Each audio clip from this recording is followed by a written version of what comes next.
Number 5, ಬಾಯಿಂದ ಅರಿಕೆ ಮಾಡುವುದರ ಮೂಲಕ ರಕ್ಷಣೆಯಾಗುತ್ತದೆ. ರೋಮಾಪುರದವರಿಗೆ ಬರೆದ ಪತ್ರಿಕೆ 10ನೇ ಅಧ್ಯಾಯ 10ನೇ ವಚನ. ಮೂಕ ನಂಬಿಕೆ ಉಳ್ಳವನು ತನ್ನ ಕರುವಿಕೆಯನ್ನು ಮತ್ತು ಆಯ್ಕೆಯನ್ನು ಎಂದಿಗೂ ದೃಢಪಡಿಸಿಕೊಳ್ಳುವುದಕ್ಕೆ ಸಾಧ್ಯವಿಲ್ಲ. ನಾವು ಸ್ವಾಭಾವಿಕವಾದ ಮೂಕರನ್ನು ಸೂಚಿಸುತ್ತಿಲ್ಲ, ಆದರೆ ಬಾಯಿ ಎಂಬ ಪದವನ್ನು ನಮ್ಮ ಹೃದಯದ ಕಿವಿಗಳು ಮತ್ತು ತಿಳುವಳಿಕೆಯ ಕಣ್ಣುಗಳು ಎಂಬ ಅದೇ ಅರ್ಥದಲ್ಲಿ ನಾವು ಅರ್ಥ ಮಾಡಿಕೊಳ್ಳುತ್ತೇವೆ.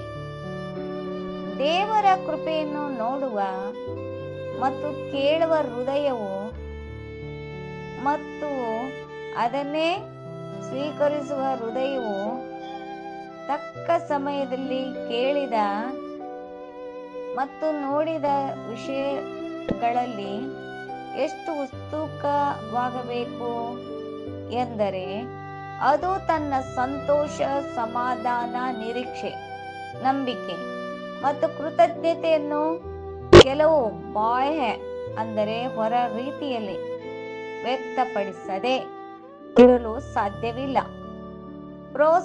ಅಪೊಸ್ತಲರು ಹೇಳಿದಂತೆ ನಾವು ಕಂಡು ಕೇಳಿದವುಗಳನ್ನು ಮಾತನಾಡದೇ ಇರಲಾರೆವು ಎಂದು ನಾವು ಹೇಳುವವರಾಗಿರಬೇಕು. ಎಲ್ಲಾ ಕ್ರೈಸ್ತರು ಸತ್ಯದ ಬೆಳಕನ್ನು ಸ್ವೀಕರಿಸಿದ ನಂತರ ದೈವಿಕ ಯೋಜನೆಯಲ್ಲಿ ದೇವರ ಕೃಪೆಯನ್ನು ನೋಡಿದ ನಂತರ ಕರ್ತನು ಕೃಪೆಯುಳ್ಳವನು ಎಂದು ರುಚಿ ನೋಡಿದ ನಂತರ ಎಷ್ಟೋ ದೊಡ್ಡ ರಕ್ಷಣೆಯ ಅದ್ಭುತಗಳ ಮಾತುಗಳನ್ನು ಕರ್ತನಿಂದ ಮೊದಲುಗೊಂಡು ಆತನಿಂದ ಕೇಳಿದ ಅಪೊಸ್ತಲರು ಇದನ್ನು ನಮಗೆ ಸ್ಥಿರಪಡಿಸಿದವುಗಳನ್ನು ನಾವು ಕೇಳಿದ ನಂತರ ಇವುಗಳನ್ನು ಹೇಳದೇ ಇರಲು ಸಾಧ್ಯವಿಲ್ಲ. ಅದರ ಬೆಳಕನ್ನು ಕೊಳಗದೊಳಗೆ ಇಡಲು ಸಾಧ್ಯವಿಲ್ಲ. ಹಾಗೇನಾದರೂ ಅವರು ಮಾಡಿದರೆ ಅವರ ಬೆಳಕನ್ನು ನಂದಿಸುತ್ತಾರೆ, ಅವರ ಬೆಳವಣಿಗೆಯನ್ನು ನಿಲ್ಲಿಸಿದ್ದಾರೆ ಎಂದರ್ಥ. ಮತ್ತು ಇದನ್ನು ಹೀಗೆಯೇ ಮುಂದುವರಿಸಿದರೆ ಅಂತಿಮವಾಗಿ ಎರಡನೆಯ ಮರಣದಲ್ಲಿ ಅವರಿಗೆ ವಿನಾಶ ಉಂಟಾಗುತ್ತದೆ ಎಂದರ್ಥ. ಕರ್ತನನ್ನು ಮತ್ತು ಆತನ ವಾಕ್ಯದ ಬಗ್ಗೆ ಸ್ಪಷ್ಟವಾಗಿ ವಿವೇಚಿಸಿದ ನಂತರ ಅದರ ಬಗ್ಗೆ ನಾಚಿಕೆ ಪಡುವವರು ರಾಜ್ಯಕ್ಕೆ ಯೋಗ್ಯರಲ್ಲ.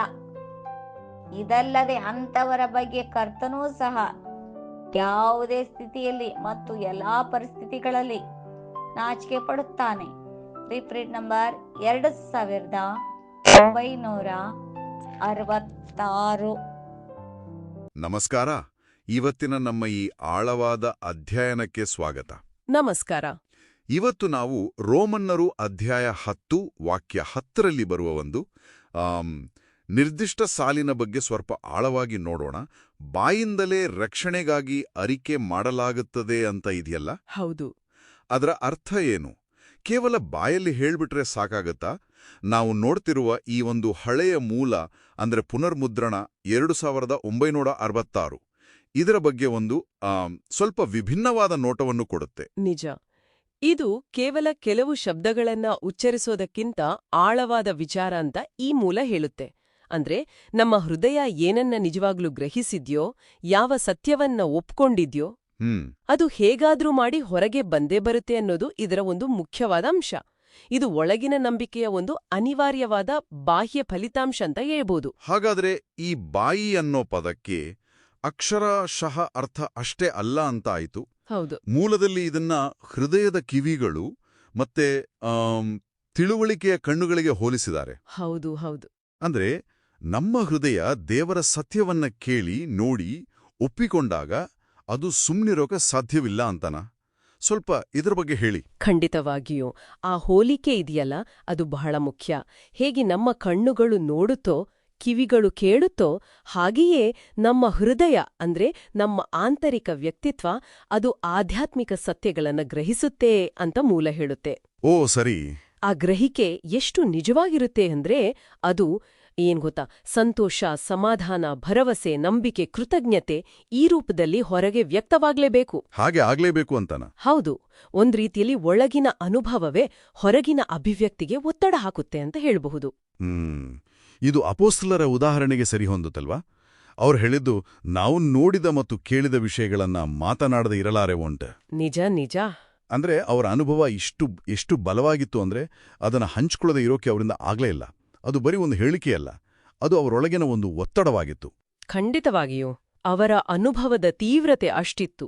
ಅದು ತಾನಾಗೇ ಹೊರಬರುವಂಥದ್ದು. ಈ ಮೂಲವು ಇದೇ ವಿಚಾರವನ್ನು ಮುಂದಿಟ್ಟುಕೊಂಡು ಒಂದು ಎಚ್ಚರಿಕೆಯನ್ನು ಕೊಡುತ್ತೆ. ಎಚ್ಚರಿಕೆನಾ? ಏನು? ಹೌದು. ಯಾರಾದರೂ ಆಧ್ಯಾತ್ಮಿಕವಾಗಿ ಮೂಕರಾಗಿದ್ರೆ, ಅಂದ್ರೆ ತಮ್ಮ ನಂಬಿಕೆಯನ್ನ ಯಾವುದೇ ರೀತಿಯಲ್ಲಿ ಹೊರಗೆ ಹಾಕದೆ ಸುಮ್ಮನಿದ್ರೆ, ಅವರು ತಮ್ಮ ಕರೆಯನ್ನ ಮತ್ತು ಆರಿಸಿಕೊಳ್ಳುವಿಕೆಯನ್ನ ದೃಢಪಡಿಸಿಕೊಳ್ಳಲಾರರು ಅಂತ ಹೇಳುತ್ತೆ. ಓ, ಕರೆಯನ್ನ ಮತ್ತು ಆರಿಸಿಕೊಳ್ಳುವಿಕೆಯನ್ನು ದೃಢಪಡಿಸಿಕೊಳ್ಳಲಾರರು. ಇದರ ಅರ್ಥ ಏನು? ಸ್ವಲ್ಪ ಕನ್ಫ್ಯೂಸ್ ಆಯಿತು. ಅಂದ್ರೆ ಅವರ ನಂಬಿಕೆಯಲ್ಲಿ ಅವ್ರಿಗೆ ಒಂದು ಗಟ್ಟಿ ಭರವಸೆ ಇರೋದಿಲ್ವಾ? ಹೌದು, ಹೆಚ್ಚು ಕಡಿಮೆ ಅದೇ ಅರ್ಥ. ದೇವರ ಜೊತೆಗಿನ ತಮ್ಮ ಸಂಬಂಧ, ತಮ್ಮ ರಕ್ಷಣೆಯ ಬಗ್ಗೆ ಒಂದು ಖಚಿತವಾದ ಭರವಸೆ, ಒಂದು ಧೈರ್ಯ ಇರೋದಿಲ್ಲ ಅಂತ ಮೂಲ ಸೂಚಿಸುತ್ತೆ. ತಮ್ಮ ಬೆಳಕನ್ನ, ಅಂದ್ರೆ ತಮ್ಮ ನಂಬಿಕೆ ಮತ್ತು ಅನುಭವವನ್ನ ಮರೆಮಾಚುವುದು, ಅದು ಗೊತ್ತಾ, ಕಾಲಕ್ರಮೇಣ ಆ ಬೆಳಕನ್ನೇ ನಂದಿಸ್ಬಿಡಬಹುದು ಅಂತ ಸಹ ಮೂಲ ಹೇಳುತ್ತೆ. ಇದು ಕೇವಲ ಆಧ್ಯಾತ್ಮಿಕ ಬೆಳವಣಿಗೆ ನಿಂತೋಗುವುದಲ್ಲ. ಅದಕ್ಕಿಂತ ಗಂಭೀರವಾದ ಪರಿಣಾಮಗಳಿವೆಯಾ? ಹೌದು. ಈ ಮೂಲದ ಪ್ರಕಾರ ಈ ಮೌನ ಅಥವಾ ನಂಬಿಕೆಯನ್ನು ವ್ಯಕ್ತಪಡಿಸದಿರುವುದು ತುಂಬಾ ಕಾಲ ಮುಂದುವರೆದ್ರೆ ಅದು ಎರಡನೇ ಮರಣದಲ್ಲಿನ ನಾಶನಕ್ಕೆ ಕಾರಣವಾಗಬಹುದು ಅಂತ ಪ್ರತಿಪಾದಿಸುತ್ತೆ. ಇದು ನಿಜಕ್ಕೂ ತುಂಬಾ ಗಂಭೀರವಾದ ಎಚ್ಚರಿಕೆ.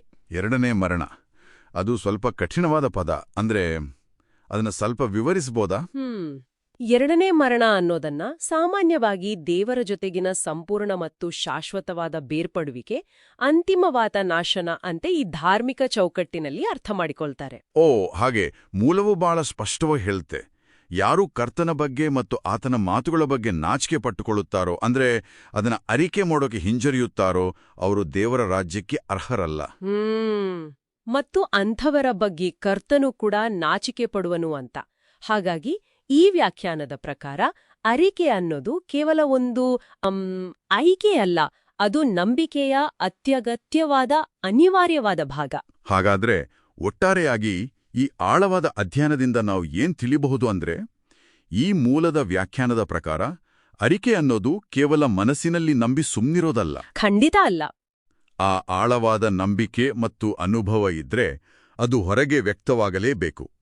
ಅದು ನಮ್ಮ ಆಧ್ಯಾತ್ಮಿಕ ಜೀವನಕ್ಕೆ, ನಮ್ಮ ಭರವಸೆಗೆ ಬಹಳ ಮುಖ್ಯ ಅಲ್ವಾ? ನಿಜವಾಗ್ಲು ಒಳಗಿನ ಸತ್ಯ ಹೊರಗೆ ಬರ್ಲೇಬೇಕು ಅನ್ನೋದು ಇದ್ರ ತಿರುಳು. ಈಗ ಕೇಳುಗರು ಸ್ವಲ್ಪ ಯೋಚನೆ ಮಾಡೋದಕ್ಕೆ ಒಂದು ಕೊನೆಯ ಪ್ರಶ್ನೆ ಬಿಟ್ಟು ಹೋಗೋಣವೇ? ಖಂಡಿತ, ಹೇಳಿ.